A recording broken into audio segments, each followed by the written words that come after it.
Today lecture will discuss about the application of Gaussian law.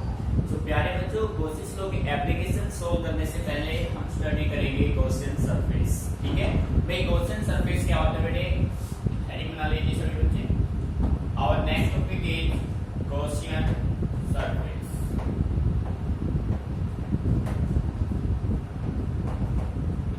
बेटे अच्छे समझिए, Gaussian surface एक ऐसा सरफेस होता है जिसका आप यूज करते हैं गॉसिस थ्योरम को अप्लाई करने के लिए. सो बेटे सिंपल वे में आप स्टेटमेंट बना सकते हैं, a close surface which is used to apply Gauss's law या गॉसिस थ्योरम. ठीक है, गॉस थ्योरम को यूज करने के लिए आपने जो सरफेस चूज किया है, सिलेक्ट किया है, उसको आप क्या नाम देंगे? Gaussian surface. ठीक है बेटे, नेक्स्ट समझ में आ गया. अब हम बात करते हैं एप्लीकेशंस ऑफ गॉसिस लॉ. तो बेटे एप्लीकेशन ऑफ गॉसिस लॉ की हम बात करें तो अपने पास बेसिकली 3 टॉपिक्स बनते हैं. फर्स्ट आपका होगा electric field intensity at a point due to a line charge. Second आपका होगा due to infinite plane charge से. थर्ड आपका होगा due to two parallel infinite plane charge से. बेटे तो फोर्थ टॉपिक था आपका electric field intensity at a point due to a uniformly conducting sphere.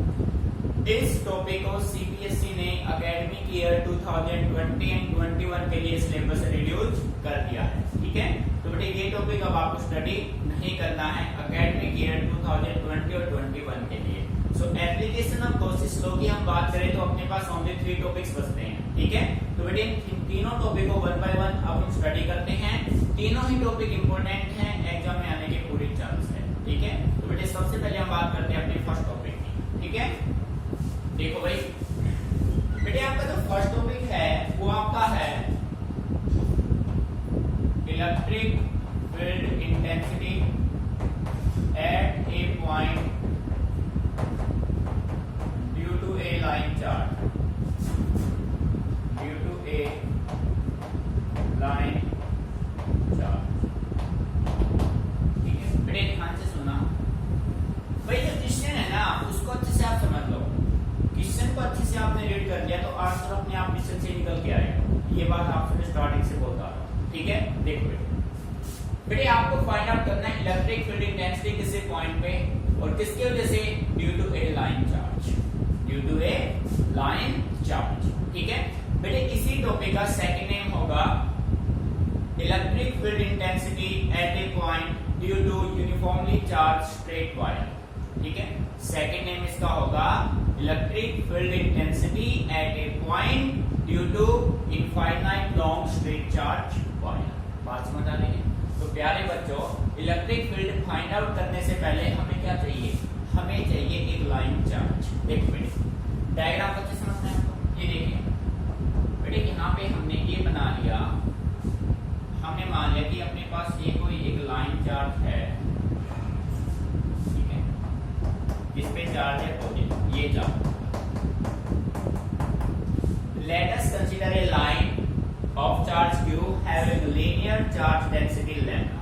ठीक है बेटे, सबसे पहले आपने ज्यूम किया कि आपके पास एक लाइन है जिसका चार्ज है q और उस लाइन का लीनियर चार्ज डेंसिटी क्या है? लैम्डा. और प्यारे बच्चों, जैसा कि आप जानते हैं लीनियर चार्ज डेंसिटी लैम्डा होता है q by l. q by l. ठीक है, L हो गया length of this line charge. तो बेटे यहां से Q क्या हो जाएगा? यहां से Q आपका हो जाएगा lambda L. This is your first equation. बेटे lambda is linear charge density.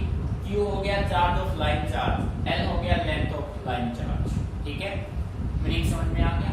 Q की वैल्यू हो गई लैम्डा इनटू L. अब बेटे आपने क्या किया? इस लाइन चार्ज से मान लीजिए यहां पे कोई पॉइंट आपने मान लिया O. O पॉइंट से आपने R डिस्टेंस पे यहाँ पे एक पॉइंट अज्यूम कर लिया, जिसको नाम क्या दिया आपने? P नाम दिया. ठीक है, क्या नाम दिया? P.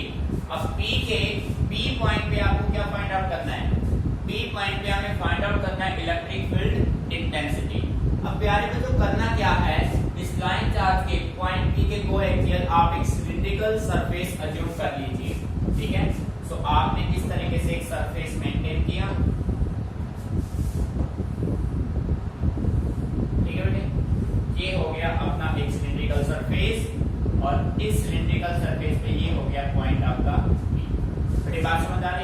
ठीक है।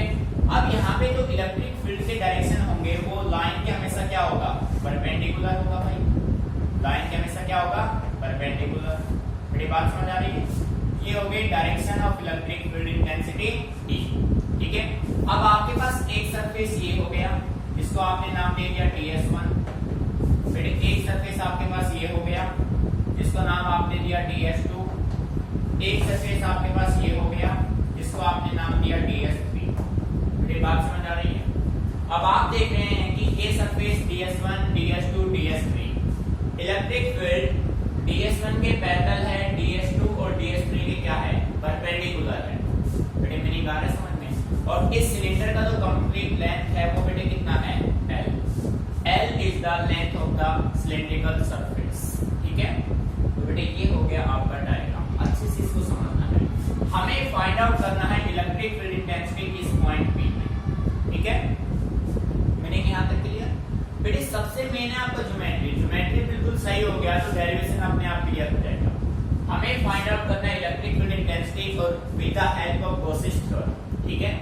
तो बेटे अब आप देखिए ये जो सिलेंड्रिकल सरफेस है ये एक क्लोज सरफेस है और इस क्लोज सरफेस का हम फाइंड आउट करेंगे इलेक्ट्रिक फ्लक्स, ठीक है। So we can say write here electric flux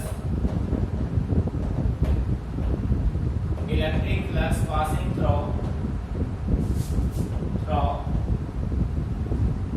this Gaussian surface। बेटे कैसा सरफेस है ये, Gaussian सरफेस है, ठीक है। Gaussian सरफेस क्यों बोला हमने इसको, because we use Gauss's law in this, ठीक है।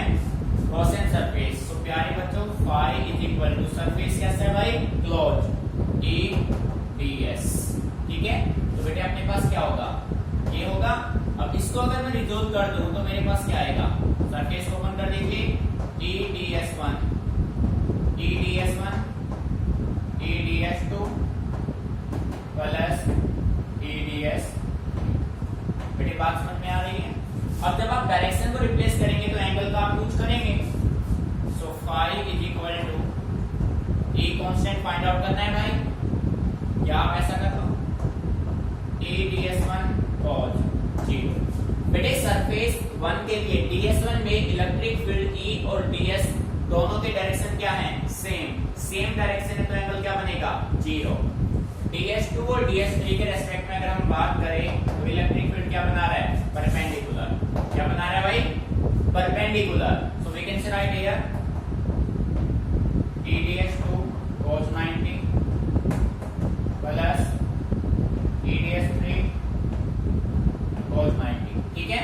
सो प्यारे बच्चों यहां से अपने पास आया DS1 प्लस 0 प्लस 0।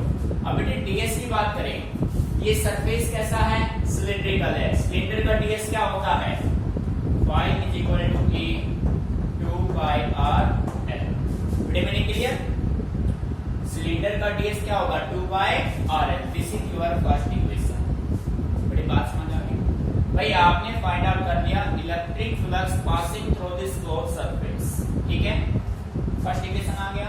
अब बेटे अब हम इसमें यूज करते हैं Gauss's law. So we can say write here according to Gauss's law.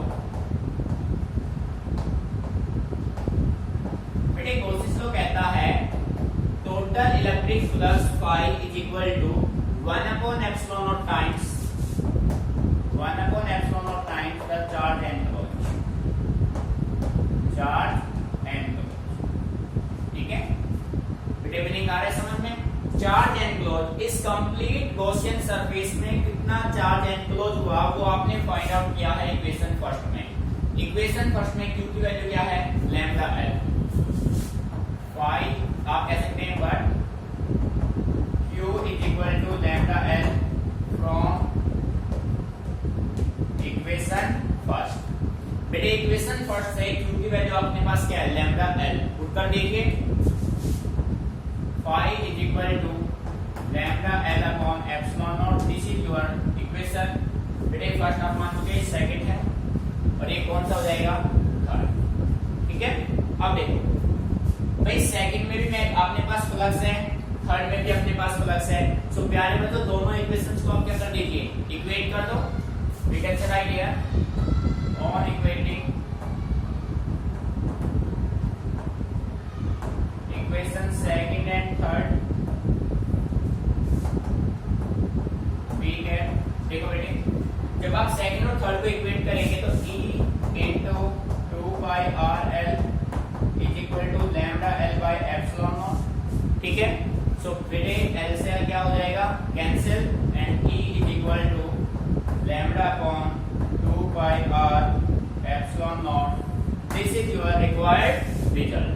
बेटे इस रिजल्ट को अच्छे से आपको माइंड में रखना है, न्यूमेरिकल्स में काम आएगा। यानी से E और R का अगर आप रिलेशन देखें तो क्या बनेगा, E R के साथ कैसे वेरी कर रहा है, इनवर्सली। कैसे कर रहा है भाई, इनवर्सली, E इनवर्सली R। बेटे इस कंप्लीट टॉपिक को अच्छे से समझना है, 2-3 टाइम्स सीक्वेंसेस को रिपीट कर चुका है, ठीक है। अच्छे से कंप्लीट समझना है।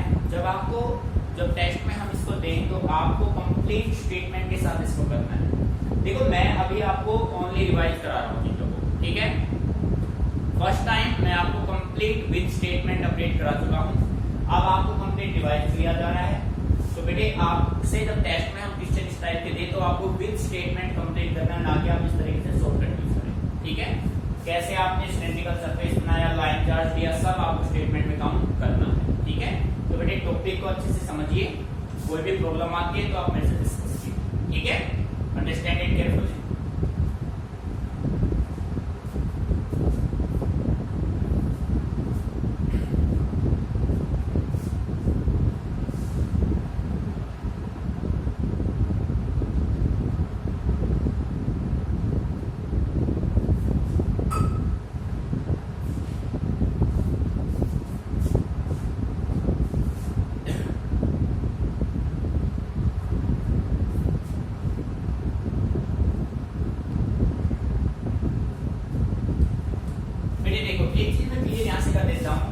जब आपको किसी भी टॉपिक में गॉसिस थ्योरम अप्लाई करना तो उसका सिंपल शॉर्टकट ये है कि आपके पास जो भी शेप दे रखा है आप सबसे पहले उसमें निकालो electric flux. Electric flux find out करेंगे तो अपने पास एक इक्वेशन बनेगा, फिर आप उसमें गॉसिस लॉ अप्लाई कर दो, फिर आपके पास सेकंड इक्वेशन बनेगा, फिर आप उन दोनों इक्वेशन को कर दीजिए इक्वेट और आपका फाइनल आंसर बन जाएगा, ठीक है। अब देखो बेटे इसी वे में अब हम अपना सेकंड टॉपिक करते हैं। देखिए बिल्कुल सिंपल वे होगा, ठीक है। तो बेटे इसको अच्छे से अंडरस्टैंड कीजिए। नेक्स्ट टॉपिक अपना होगा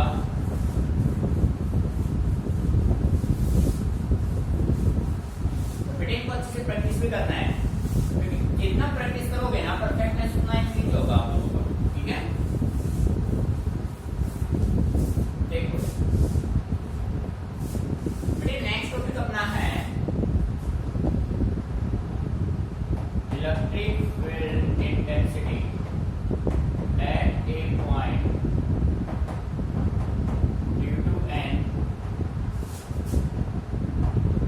इनफाइनाइट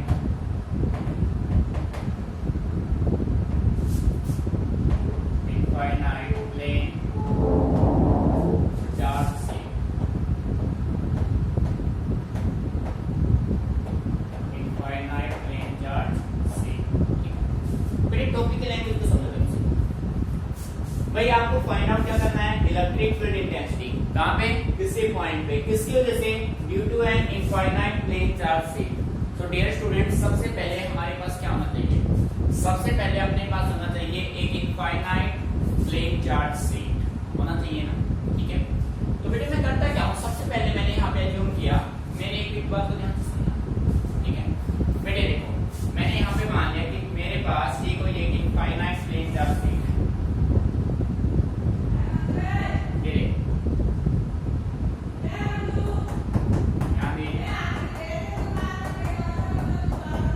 ठीक है।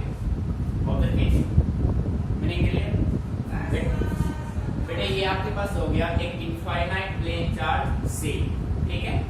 Let us consider an infinite plane charge set of uniformly charge and having surface charge density sigma. तो बेटे इसका सरफेस चार्ज डेंसिटी क्या हो गया, सिग्मा।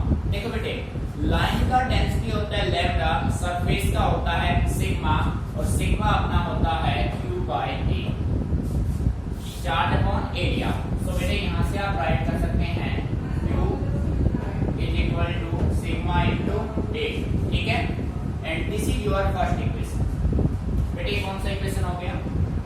ये आपका हो गया फर्स्ट इक्वेशन, ठीक है। अब देखो बेटे, अब हम क्या करते हैं, अब हम एक सिलिंड्रिकल सरफेस एज्यूम कर लेते हैं। Late us consider a cylindrical surface of radius 2r। ये देखो,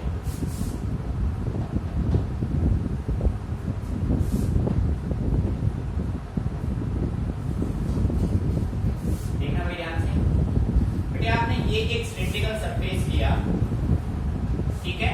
इस सिलिंड्रिकल सरफेस का जो रेडियस है वो आपका है 2r। कितना है इसका रेडियस?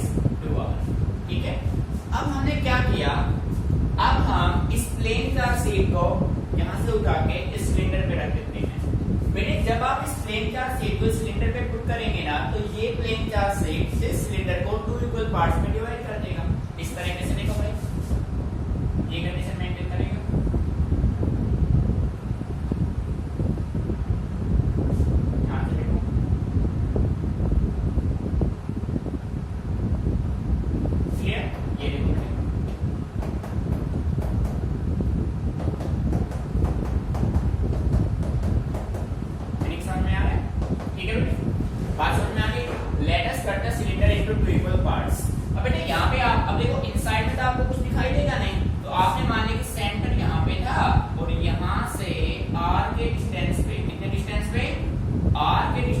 आपने एक पॉइंट ले लिया, P ले लिया, और इसी पॉइंट P पे आपको फाइंड आउट करना है इलेक्ट्रिक फील्ड इंटेंसिटी।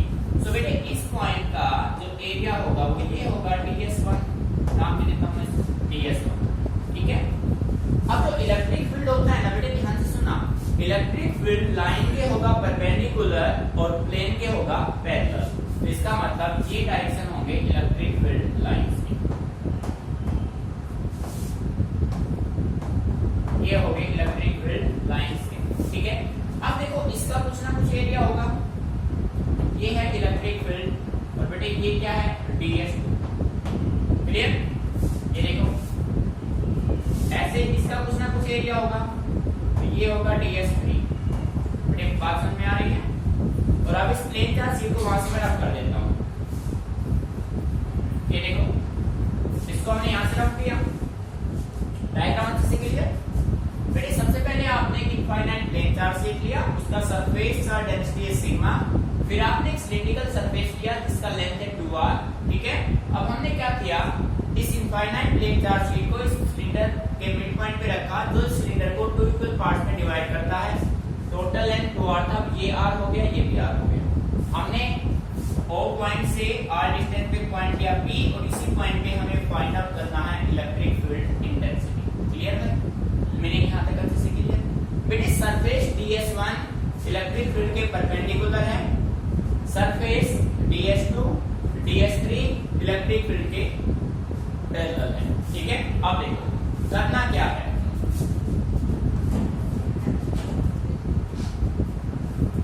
बेटे करना क्या, मैंने आपसे पहले कहा था, जब आप गॉसिस थ्योरम के एप्लीकेशन यूज कर रहे हैं तो आपको करना क्या है, सबसे पहले आप इस क्लोज सरफेस से क्या निकालो, इलेक्ट्रिक फ्लक्स, फिर अप्लाई कर दो गॉसिस थ्योरम, दो इक्वेशंस बनेंगे, दोनों को इक्वेट कर दीजिए। तो देखो बेटे यहां पर मैंने राइट किया, electric flux passing through this Gaussian surface,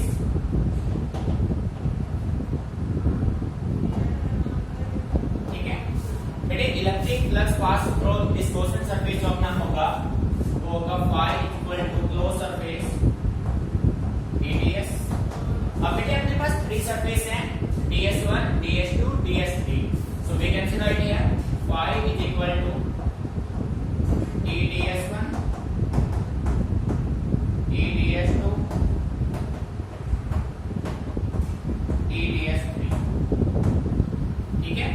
अब देखो बेटे जब आप डायरेक्शन को रिप्लेस करेंगे तो आप एंगल का यूज करेंगे। बेटे प्लेन में देखो ds1 हो गया परपेंडिकुलर, ds2 ds3 हो गए parallel, so we can write here ds1 cos कितना होगा भाई 90, डायग्राम में फोकस कीजिए, यहां पे कितना होगा ds2 cos 0 plus ds3 cos 0। बेटे ds2 ds3 दोनों पैरेलल है इलेक्ट्रिक फील्ड के, तो एंगल बनाएंगे 0। ठीक है, अब यहाँ पे अपने पास होगा फाई इक्वल टू, ये बेटे क्या हो गया 0 cos 90 0 a ds2 ds यहाँ पे रखा मैंने ds2, यहाँ पे भी मैंने e कॉमन ले लिया ds3।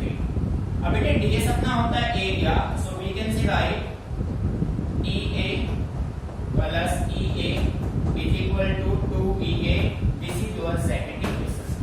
बेटे मैंने ds को क्या राइट किया A, ds को क्या राइट किया A, EA प्लस EA क्या हो गया 2EA। मीनिंग आ रहा है समझ में, ये आपका हो गया सेकंड इक्वेशन। अब आपको करना क्या है, अब आप यहाँ पे अप्लाई कर दीजिए Gauss's theorem. So we can write here according to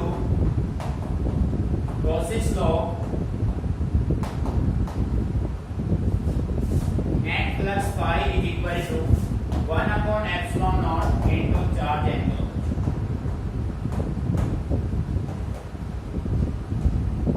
ठीक है, अब देखो phi is equal to 1 upon epsilon naught into q, but q is equal to sigma into a from equation first। देखो बेटे इक्वेशन फर्स्ट से charge की value क्या है sigma into A, so we can write here phi is equal to sigma a upon epsilon naught, this is your third equation. बेटे same वही condition बन गया। अब आपको करना क्या है, इक्वेशन थर्ड और इक्वेशन सेकंड को क्या कर दो, इक्वेट कर दो भाई। On equating equation second and third, we can देखो बेटे ध्यान से 2EA is equal to sigma A upon epsilon naught, A से कैंसिल हुआ बेटे E की वैल्यू क्या हो गई सिग्मा अपॉन 2 एप्सिलॉन। ठीक है, और बेटे ये रिजल्ट आपका यूज होगा आपके नेक्स्ट टॉपिक में, समझ रहे हैं, क्योंकि नेक्स्ट टॉपिक हम करने वाले हैं electric field intensity due to two parallel plane charge C। ठीक है बेटे, टॉपिक को अच्छे से स्टडी करना है, रिजल्ट्स आपका इंपॉर्टेंट है, यूज होगा नेक्स्ट टॉपिक में। ठीक है, फोकस ऑन बोर्ड कंप्लीटली।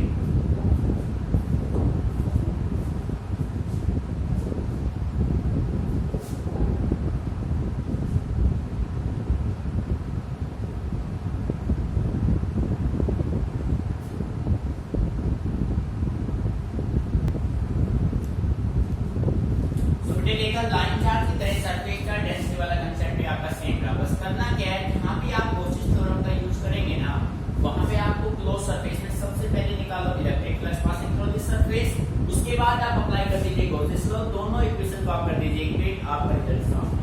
अब देखो बेटे नेक्स्ट टॉपिक हम सोल्व करेंगे ना, उस टॉपिक में अपना ये टॉपिक यूज होगा, और वो जो टॉपिक बनेगा वो आपका कैपेसिटेंस में यूज होगा। तो बेटे कंसेप्ट इंपॉर्टेंट है, अच्छे से समझना है। ठीक है, देखो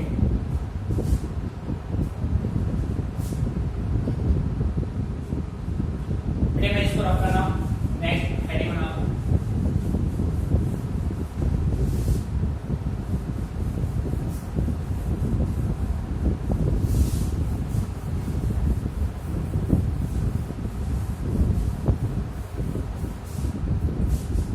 देखो भाई नेक्स्ट टॉपिक अपना होगा electric field intensity due to two parallel plane charge C।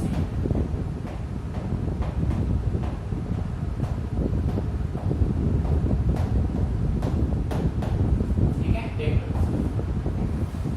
बेटे आपको फाइंड आउट करना है इलेक्ट्रिक फील्ड इंटेंसिटी किसकी वजह से, due to two parallel plane charge C। It means अपने पास दो प्लेन चार्ज C है। अब हमें करना क्या है, उन दोनों प्लेन चार्ज C को एक दूसरे से रखेंगे पैरेलल। बेटे कंसेप्ट को समझने ध्यान से, देखो एक प्लेन चार्ज C दिए हो गया, जिसको नाम मैंने दे दिया A, जिसका सरफेस का डेंसिटी है सिग्मा 1। एक प्लेन चार्ज C आपका ये हो गया,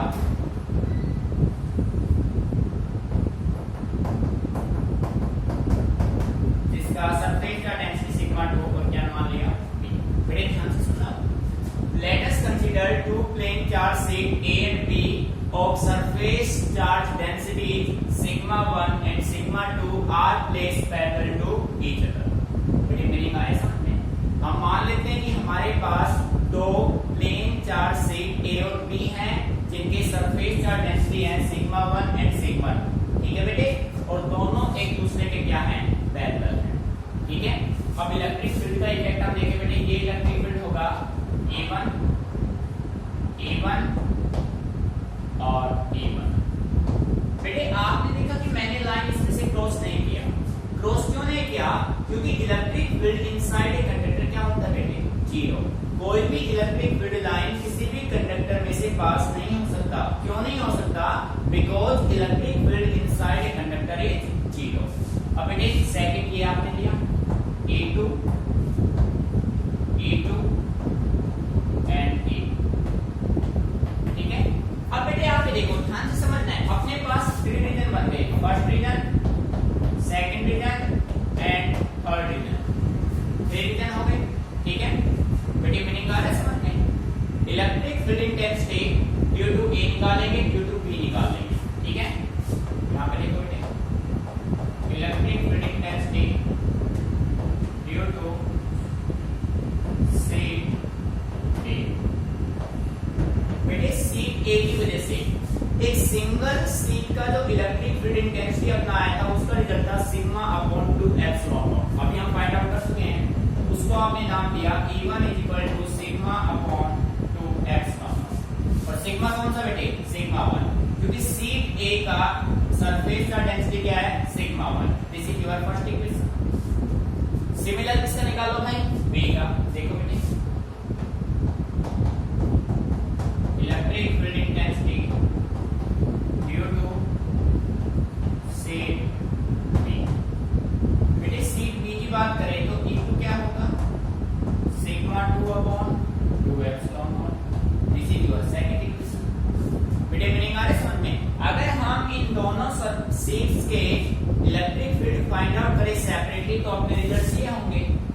अब हमें फाइंड आउट करना है electric field intensity in region first, in region second, in region third.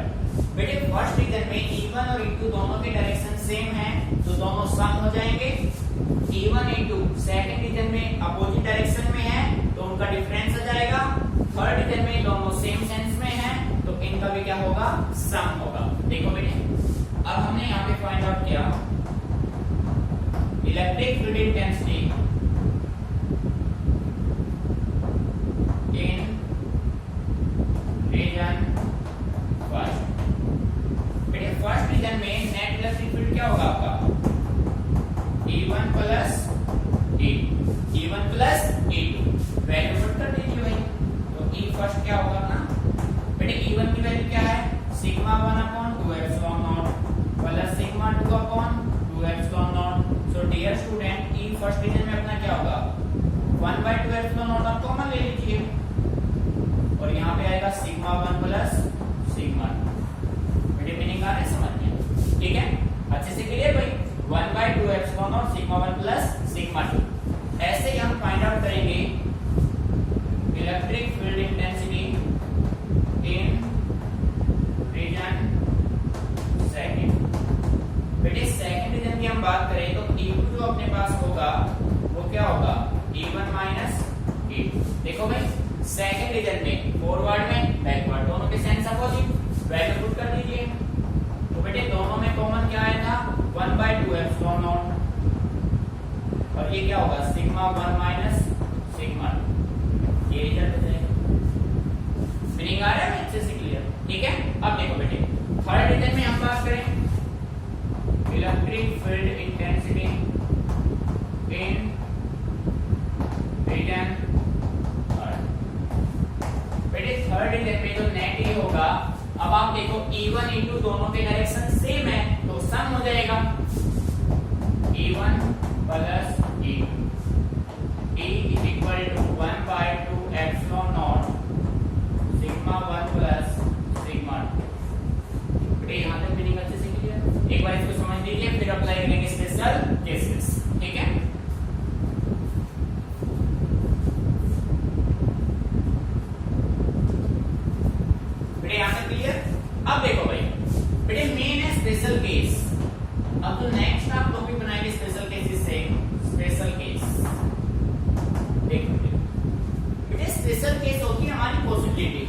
Conditions apply कर देते हैं कुछ, ठीक है। भाई कोई बच्चा ये कहे कि सर यदि सीट ए और सीट बी दोनों पे डेंसिटी सेम हो जाए तो इलेक्ट्रिक फील्ड पे क्या इफेक्ट होगा, बात समझ आ रही है। तो देखो बेटे, if sigma 1 is equal to sigma 2 किसके बराबर हो जाएगी, सिग्मा, दोनों सिग्मा 1 भी सिग्मा बन जाए, सिग्मा 2 भी सिग्मा बन जाए, तो बेटे इलेक्ट्रिक फील्ड क्या होगा, then electric field in first region. तो बेटे फर्स्ट रीजन में क्या होगा, 1/2 epsilon naught sigma plus sigma. एक फर्स्ट रीजन में क्या होगा, 2 सिग्मा अपॉन 2 एप्सिलॉन नॉट। तो बेटे इलेक्ट्रिक फर्स्ट रीजन में क्या होगा, सिग्मा अपॉन एप्सिलॉन नॉट।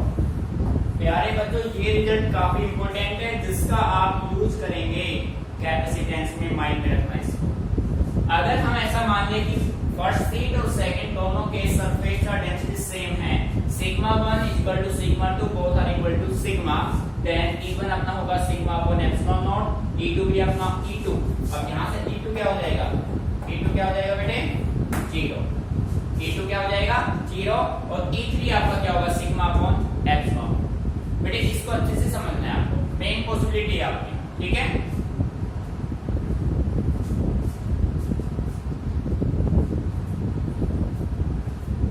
मेरे यहां तक क्लियर भाई, ठीक है। अब बेटे ऐसे ही आप अप्लाई कर सकते हैं। नेक्स्ट जो स्पेशल केस बना सकते हैं वो मान सकते हैं इफ सिग्मा 1 क्या रहे, सिग्मा, और सिग्मा 2 की वैल्यू क्या रहे, माइनस सिग्मा। अब बेटे तीनों रीजन में अप्लाई कर दो, फर्स्ट सेकंड और थर्ड में, जो रिजल्ट्स बनेंगे वो आपके आंसर्स होंगे, ठीक है। तो प्यारे बच्चों तीनों एप्लीकेशंस कोर्सेज तो आप कर चुके हैं।